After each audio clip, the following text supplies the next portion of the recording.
I don't even know where to start. There's several factoids about this record. I want you to picture something.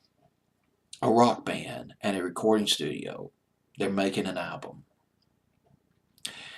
And they get to a song, they decide to record a song that they think is a B-side. Just an album cut, nothing special.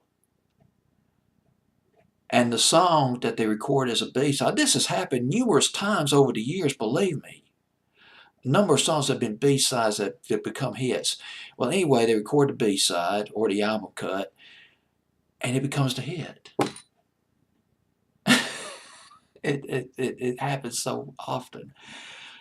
That's the case of the song at number 29 on my fantasy playlist, January 10th, 2016. Cold War Kids with first a scintillating record. I love the keyboards or whatever, the guitar that launches into this record.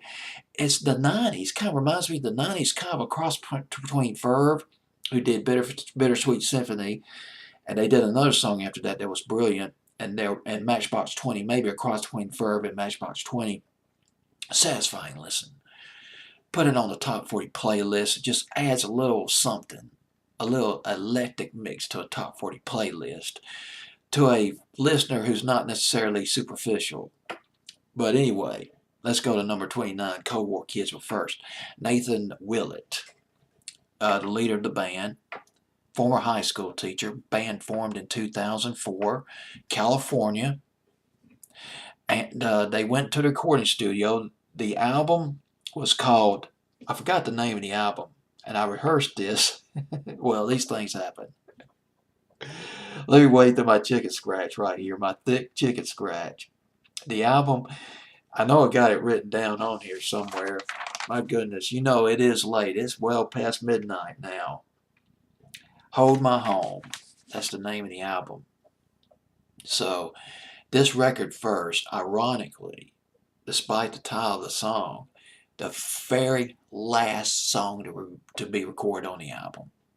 Very last. It almost didn't make the album. But then the group members said, well, you know, this is a B-side, so okay, we'll just record it. What the heck?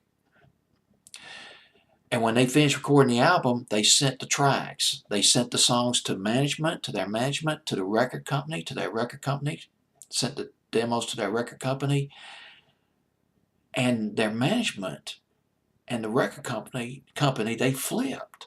They flipped over first. They just went ballistic over the record. They said, this is great. This will make a great single. You guys need to put this record out. And this was the B-side, right? And the group members were thinking, they were stunned. They were like, what? This is just a B-side. Well, I guess it's not a B-side. We'll go ahead and put it out. Went to number 1 on alternative. Billboard's alternative charts at number 1. Deserved to be number 1. Should have crossed over into the pop charts too, but it didn't. Unfortunately.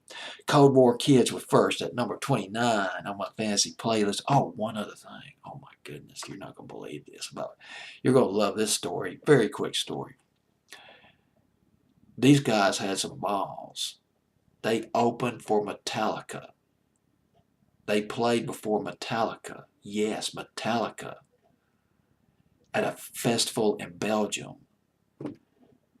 And that was risky because you got to understand, Metallica and Cold War Kids not really mixing different styles of music.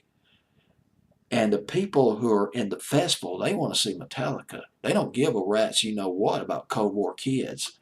Well, guess what? Cold War Kids, they were completely undaunted. They took it all with a grain of salt. They got on stage and performed and had fun, regardless of whether or not they were liked or disliked. All right, this is Cold War Kids were first at number 29 on my fantasy playlist, January 10th, 2016.